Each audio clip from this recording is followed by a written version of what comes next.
অঘটন, বড় অঘটন। প্যারাগুয়ের কাছে টাইব্রেকারে হেরে বিশ্বকাপ থেকে বিদায় নিল 4 বারের চ্যাম্পিয়ন জার্মানি। কিন্তু জার্মানিকে কি জোর করে হারানো হলো? তাদের সঙ্গে কি বড় অন্যায় করা হলো? এই প্রশ্ন কিন্তু উঠল, বিতর্ক তুঙ্গে।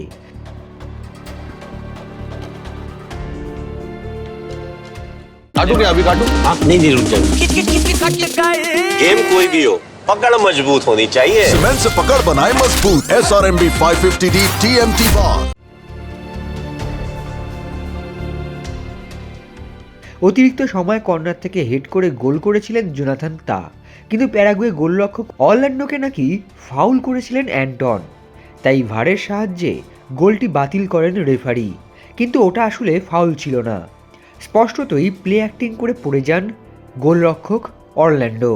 কেন এটা বোঝা গেল না সেটা সত্যিই দুর্ভাগ্যের। ওটা গোল হলে ম্যাচ টাইব্রেকারেই যেত না। তার আগেই শেষ 16 টিকিট পেয়ে যেত জার্মানি দল। প্যারাগুয়ে নয়, শেষ 16 চলে যেত জার্মানি দলই। এ নিয়ে যে ঝড় উঠবেই সেটা এখনই বলে দেওয়া যায়। চলতি বিশ্বকাপে ভিএআরের সিদ্ধান্ত নিয়ে বিতর্ক এই প্রথম নয়।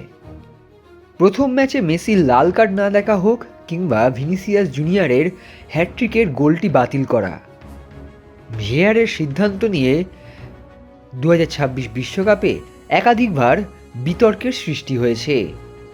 জার্মানির আগে একইভাবে ভিএআরের সিদ্ধান্তে বিদায় নিতে হয়েছে ইরান দলকে। তাদের শেষ মুহূর্তের গোলটি বাতিল করা হয়েছিল ভিএআরের সিদ্ধান্তে।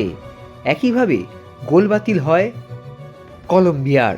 পর্তুগালের বিরুদ্ধে তাদের গোলটিও শেষ মুহূর্তে বাতিল করা হয় ভিএআরের সিদ্ধান্তে।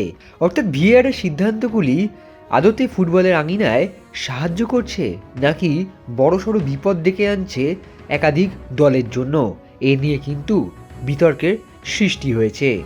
জার্মানি প্যারাগুয়ে ম্যাচের এই বাতিল গোল কি সত্যি বাতিল হওয়ার মতো ছিল?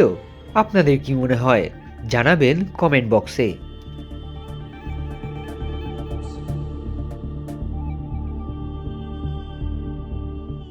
extra time.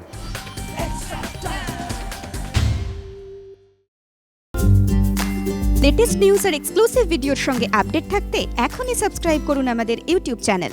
বেল আইকনে ক্লিক করতে ভুলবেন না যেন।